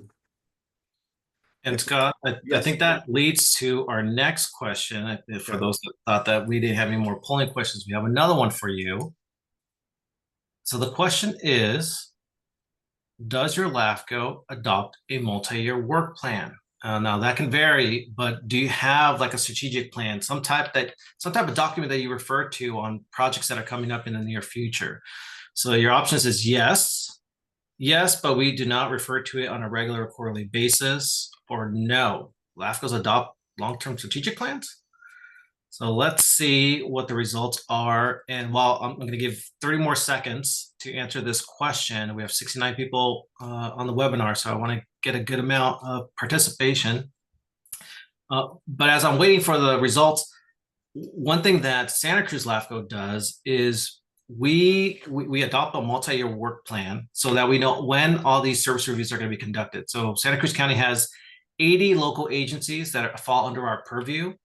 And so we have a 5-year cycle. And so we know how many service reviews we're going to do for each year. So for 2025, we have 4. But one of them is like a countywide sanitation service review. So we address those, we analyze those districts. We also have quarterly reports. So we show the progress of the projects that we have on file, what's the progress of the service review, how our budget's looking at that point in time, and also any upcoming or future projects that we're working on or going to be working on. So again, keeping the commission engaged on stuff that are on our desk and may come in the near future. All right, so I'm going to end the polling results, share the results, and 57% said yes, you do have a multi-year work plan. 18% said yes, but we don't refer to it regularly, and 25% said no. So for those that do not have a work plan or some type of strategic plan, this may be your calling to maybe reconsider that and bring that to your LAFCO for consideration. Definitely. So thanks for letting me share that, Scott, and I'll defer back to you. Awesome. We'll go to the next one. All right. So another important responsibility, obviously, is you adopt the budget. The commission is responsible for adopting the budget. Your staff needs the resources to perform the duties, so appropriating money is necessary. So you also need to establish your apportionment for each agency in your region. Obviously, your major revenue sources are not taxes or assessments. I mean, I guess they're, in a way they are, because they're coming from the cities and special districts in the county, but you don't assess those taxes, right? They comes from your member agencies. Right. The apportionments are the primary revenue sources of LAFCOs. So you need to adopt guidelines and policies for establishing fair apportionment amounts for each agencies. I know here in OC, Orange County, special districts, their apportionments are determined based on the amount revenues received from the district. So the more revenues you receive, the higher your apportionment is going to be. Is that how you do it in Santa Cruz, Joe? Yeah, we do a different kind of formula, but okay. Yeah. So LAFCO, so it sounds like LAFCO is a little bit different. All LAFCO is a little bit different how they establish their apportionments, their guidelines. So that's correct. You should have something in writing, though. You need to have something in writing. Yes, we have a policy. How you do that. So that's good. Okay, next slide, please. So as I mentioned earlier, the governing body is responsible for adopting policies, and the staff are responsible for implementing those policies. Some policies that your LAFCO should consider adopting include administration and operations. You know, how do you want your LAFCO to operate? It should have a personnel policy, because if you have staff, you need to make sure your agency is adhering to state employment laws. Do you have that at yours, Joe? Do you have employment personnel policies? We do, and we've plagiarized a lot of language from different LAFCOs. But yes, there's nothing wrong with that. Nothing wrong with that, right? No, I tell people the best thing about our profession, the public agencies, is that you don't have to reinvent the wheel, right? You can if you have an issue that you can address, chances are someone else had that same issue and they found resolve that issue. Exactly.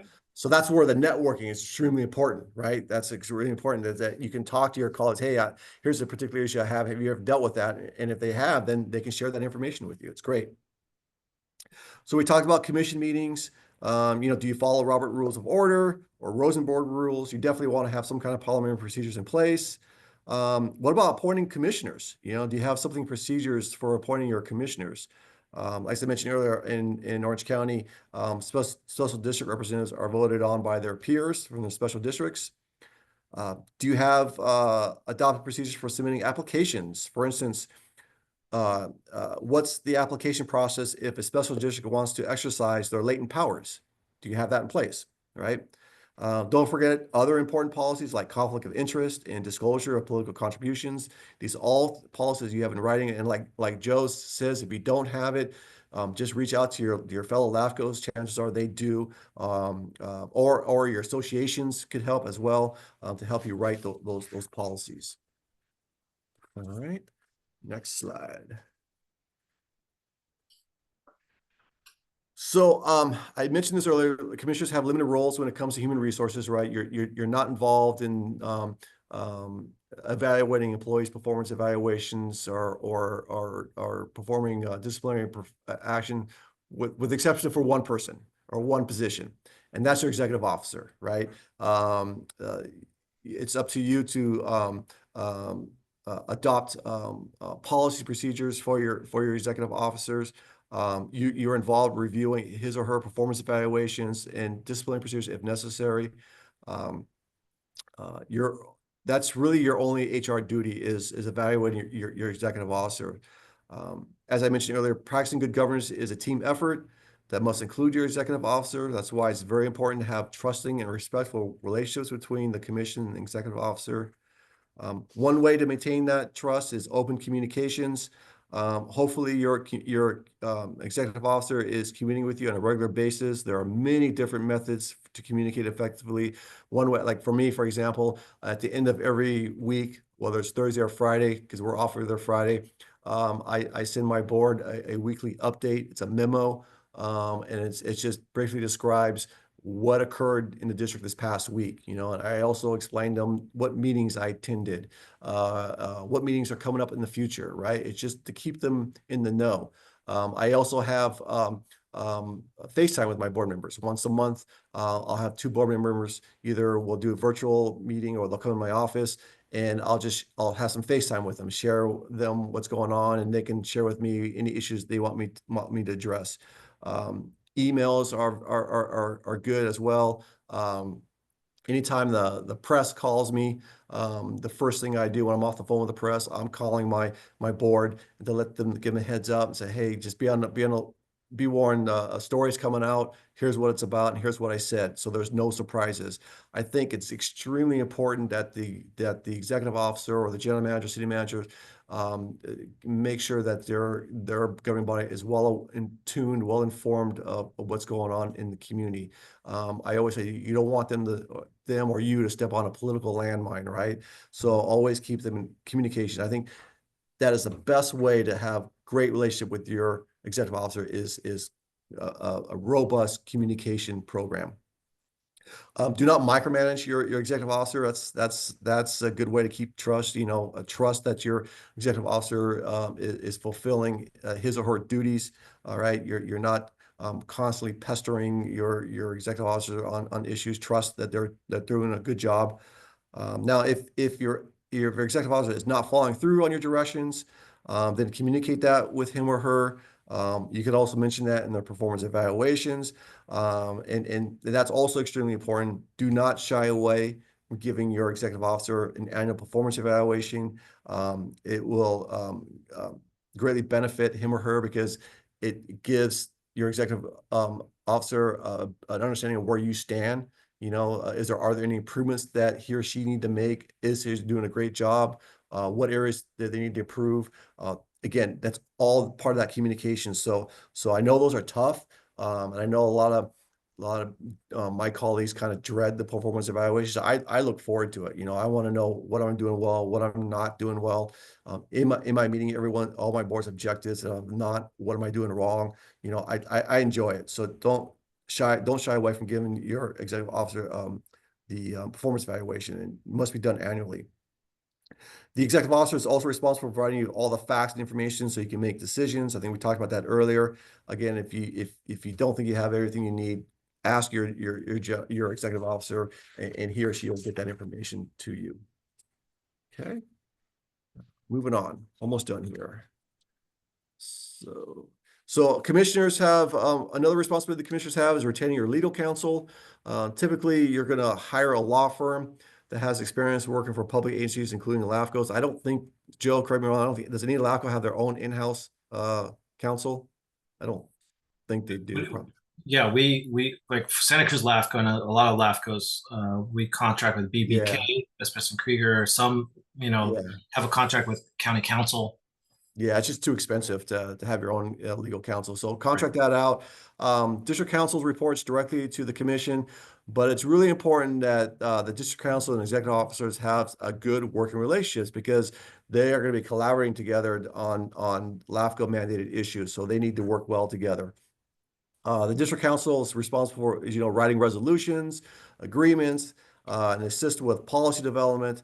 They also give commissioners advice on state laws such as the Brown Act, and that's the one law that seems the governing bodies seem to either purposely or not kind of will violate the Brown Act. It's always good advice to talk to your legal counsel. There's just FYI, there's an issue going on here in Costa Mesa where the former city manager is saying that the mayor did not violate the Brown Act, but what I'm not seeing is why didn't the city manager go to the city their city attorney to get advice? I mean, that's something I think was kind of odd to me. If my board member was violating the Brown Act, I'm gonna go to my district council and say, hey, I think my board member is Brown. What do you think? And if you got the attorney on your side, that gives you a little more firm ground to stand on. So if you believe your commissioners are violating the Brown Act, go to your legal counsel. That's what they're there for.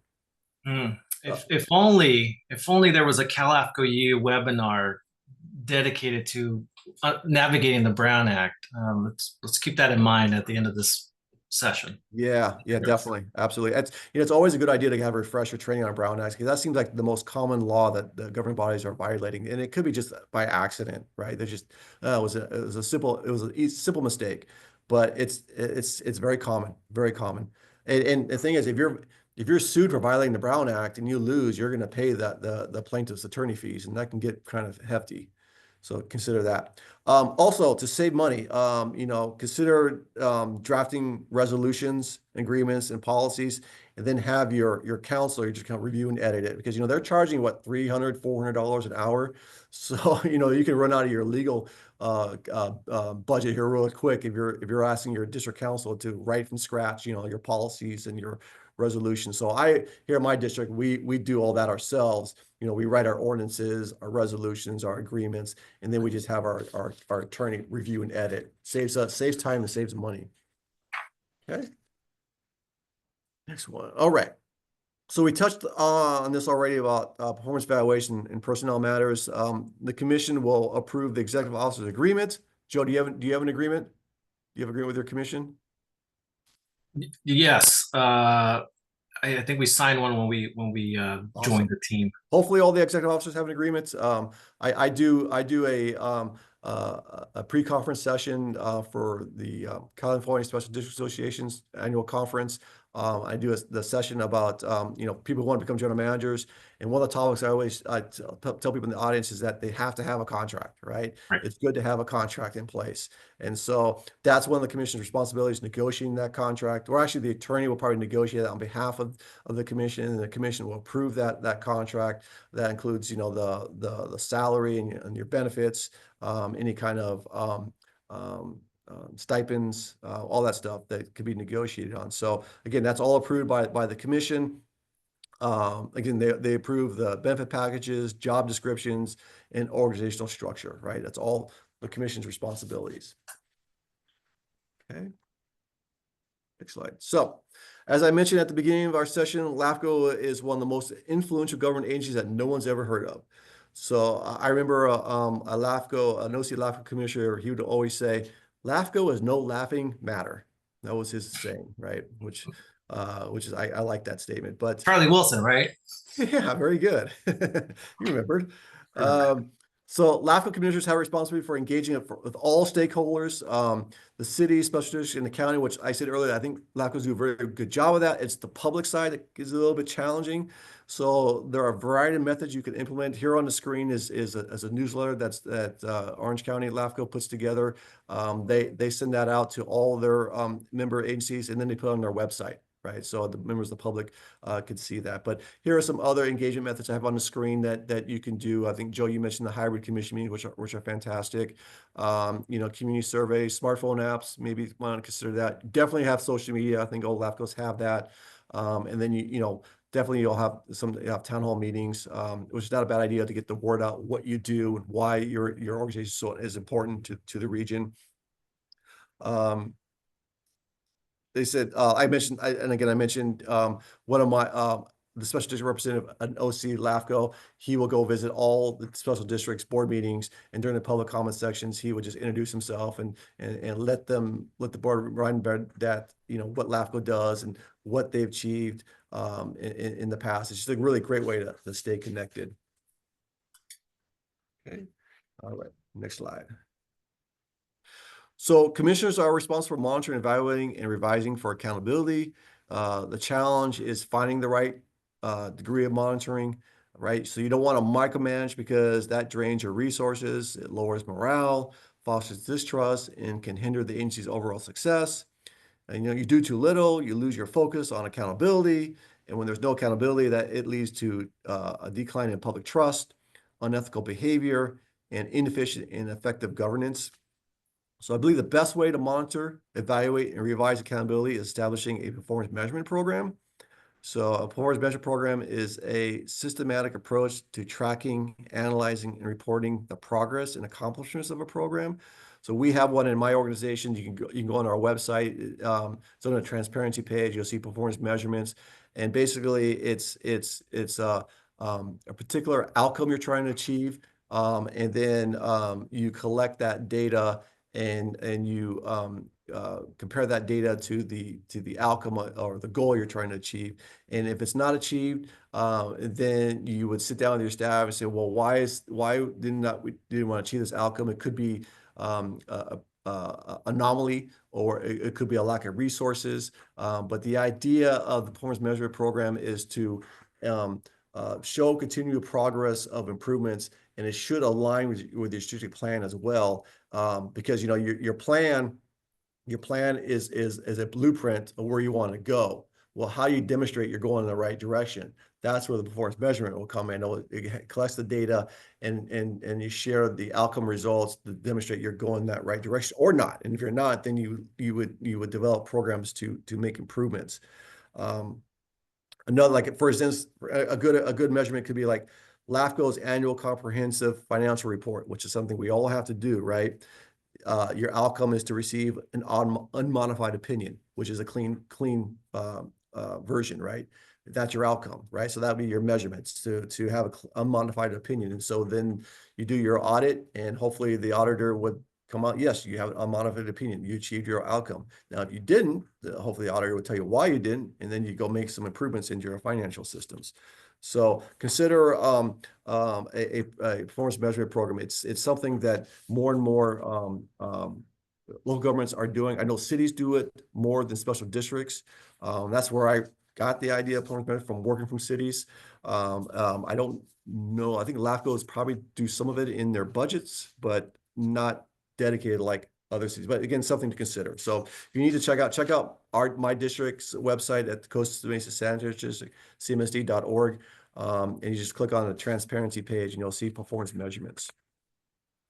And Scott, I'll also just note for those commissioners that are proactive and they're passionate about a certain project or topic.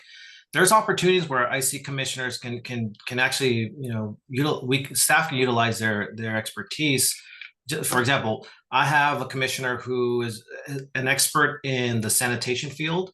And so we drafted a countywide sanitation service review. And she always has questions. The last time we did a service review, she had a ton of questions. So this time around, staff asked her, "Do you want to see a draft copy of it before we, publish it?" And so she did. She she reviewed it. She provided comments, and that was great for LAFCO staff to implement those suggestions into that report. It just added more value, and that was because that commissioner was very passionate and had that expertise to share that information with staff. Other examples is I had commissioners that want to participate in these large consolidations. So when LAFCO formed a stakeholder group with the affected fire districts in the county, we also had one commissioner that was appointed by the commission to sit at that stakeholder group so they could provide their expertise. So there's opportunities for commissioners to be proactive. So it's not that, hey, let staff deal with it. It's just that we know you're busy. That's why we're here to do the work. But there's opportunities for us to kind of tap into your expertise based on a certain project. So just sharing that information. Yeah, awesome. Very good. Thank you. All right, this is the last slide for our presentations. This is just some more methods to monitor, evaluate, and revise accountability. Like for your budgets, as I mentioned, your responsibility, the commission's responsibility is to adopt that budget. But then I would also recommend, having your executive officer or staff share with you quarterly budget reports, or maybe biannual budget reports. I know OC LAFCO, they do quarterly budget reports, or actually just called quarterly reports that they share with the members, which is great. It's great information on their budgets, great information on what they achieved in that quarter. What's looking ahead. That's also a great way to hold accountability. You want to make sure your expenditures are not exceeding your revenues, right? So having quarterly budgets shared with your commission is a great idea. We talked about this earlier. Consider a strategic plan update reports. Monitor the progress being made to achieve the strategic goals. You share that on a quarterly or biannual basis. What about your MSRs? I know that's a significant role, responsibilities that LAFCOs have, but how's the process? Is it taking too long? Do you know that? Is it taking too long to complete? And if that is, why? Why is it taking too long? And how can you streamline the process? Something to consider. Never stop learning. I mentioned that earlier, be a lifelong learner. And then as far as communication, as we talked about that earlier too, always find I truly believe you find a robust communication program where you're communicating between the executive officer and the commission, and also you're communicating with your members, the special districts, the cities, the county, and then to the public, right?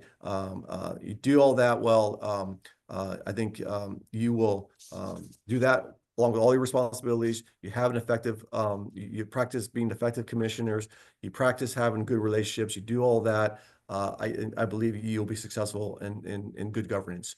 And with that concludes our presentations. And I thank you very much for your time. And I think we have some questions, right? Yeah, we do have time for Q&A. So feel free to raise your hand if you have any questions. So I'll start with the live questions right now. So if you have any questions, raise your hand. If not, then I will look back to the Q&A that were written. So I'm gonna go from the top, and let's see here. Let me go back to this. All right, so the first, it was a comment right at the beginning, and this was regard to the video. This is painful and embarrassing to watch. So that, Peter, I felt I concur. That was so tough to watch, and I'm hoping that none of us ever experience that, because that was rough. And hopefully you'll never forget it. That's the idea. You never forget that video. Yeah, exactly. So thanks for that comment. So I have a question from someone anonymous. Does that person have to be one of the elected boards? I don't know. I need a little bit more context, so I apologize for not seeing this question when it was being asked. But if you can provide more information, that'd be great. We have someone else that said, please discuss if commissioners need to attend in person, or if given advance notice, attend remotely, and how many times can commissioners attend remotely per calendar year with advance notice before agenda goes out?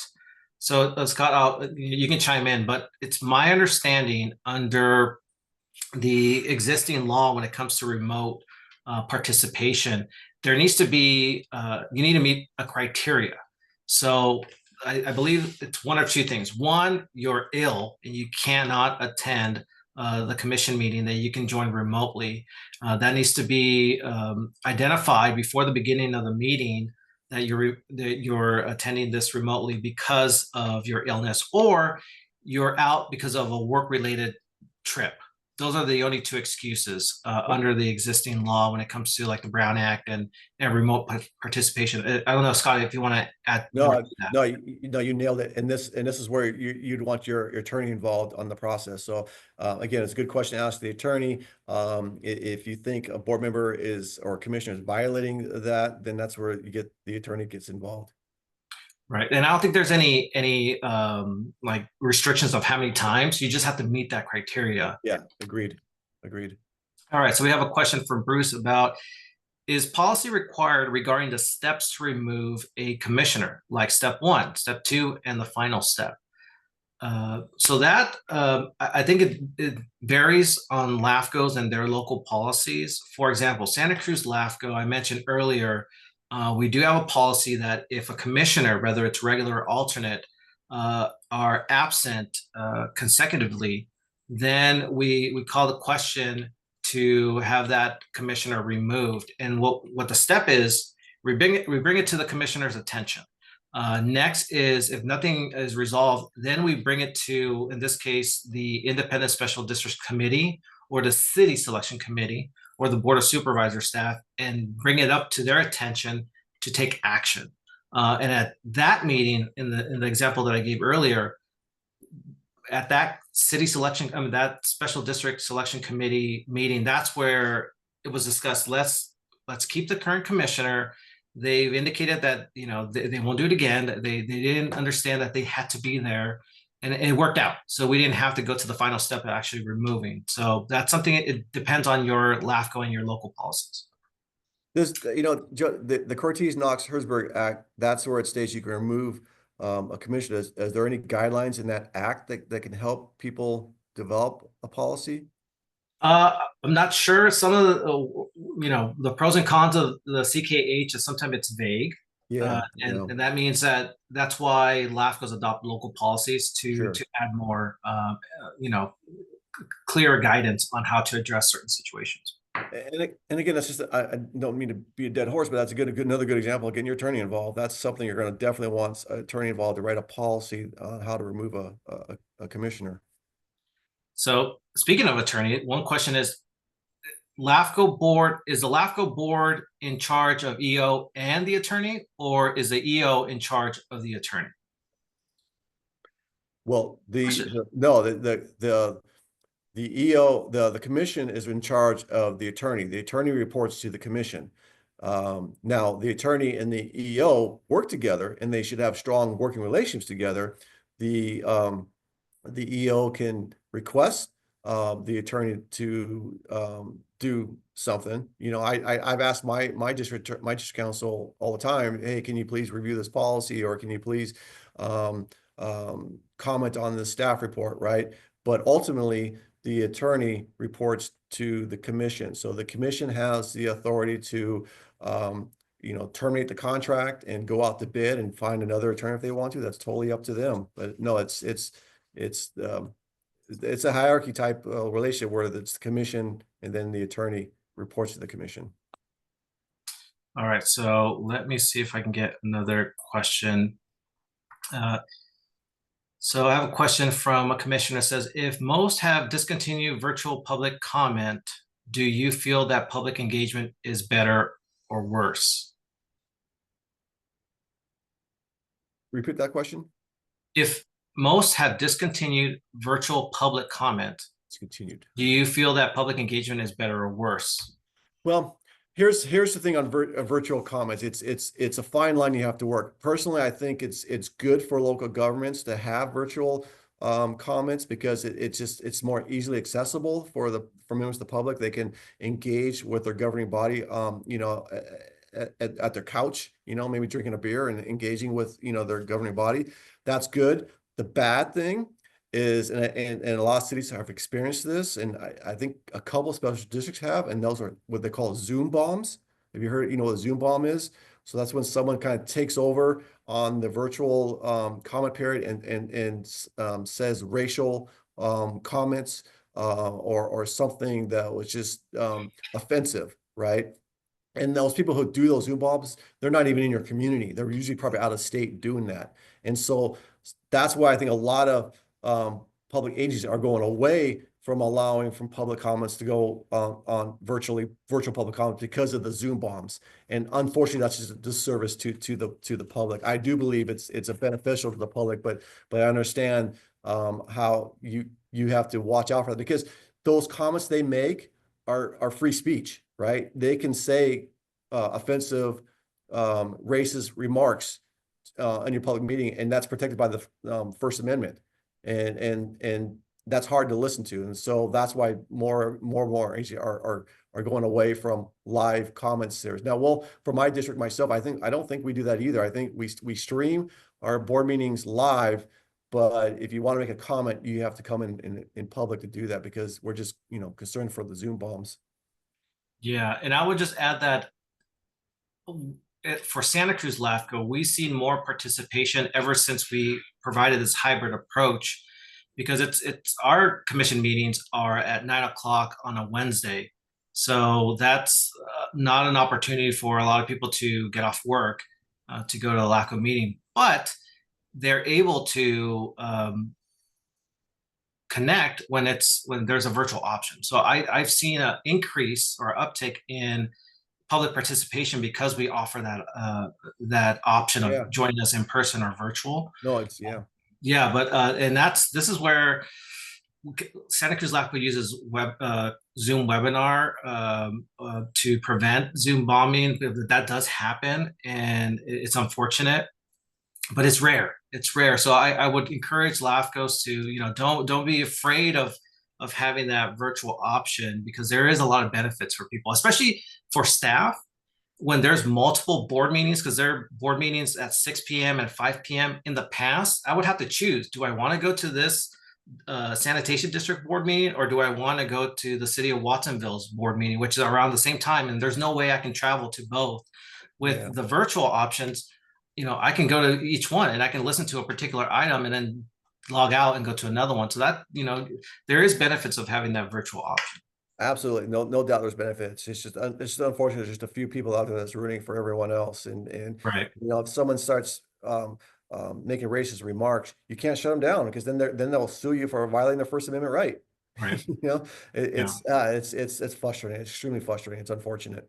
Right. So we are at 12 o'clock. So I unfortunately we can't continue, but I really appreciate everyone's participation. Thank you, Scott, for a great session. I'm hoping the audience took something out of it. If anything, like Scott mentioned, just don't do what you saw in the video.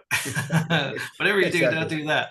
Yeah, you're off to a good start. Exactly. You do see our contact information. If you want to follow up with questions to either Scott or myself, feel free to email us or call us. There will be a survey email to you asking, you know, what was good about the session, what's an area of improvement. We want to make sure that these webinars are valuable to you. So please fill out that 4-question survey. And last thing, the Brown Act. So our next session is going to be in August, and one of our guest speakers is in the audience, Mr. Splend, who's a commissioner, is also a practicing attorney. We're going to have 2 attorneys present, you know, how to navigate through the Brown Act. I'm also going to be a moderator. And here's a quote that I recently said: "I never thought I would be looking forward to hearing 2 attorneys talk about the Brown Act until today." What a time to be alive. So you don't want to miss out on this free webinar for CALAFCO members. So stay tuned for that. The flyer will go out soon. And with that, thank you for joining us. Scott, thanks again for your time. And I'll see you in the next one. All right. Good job, Joe. Thanks. Take care, everybody. I'm going to end this momentarily. There's always that awkward, are you going to end it or not? All right. See ya.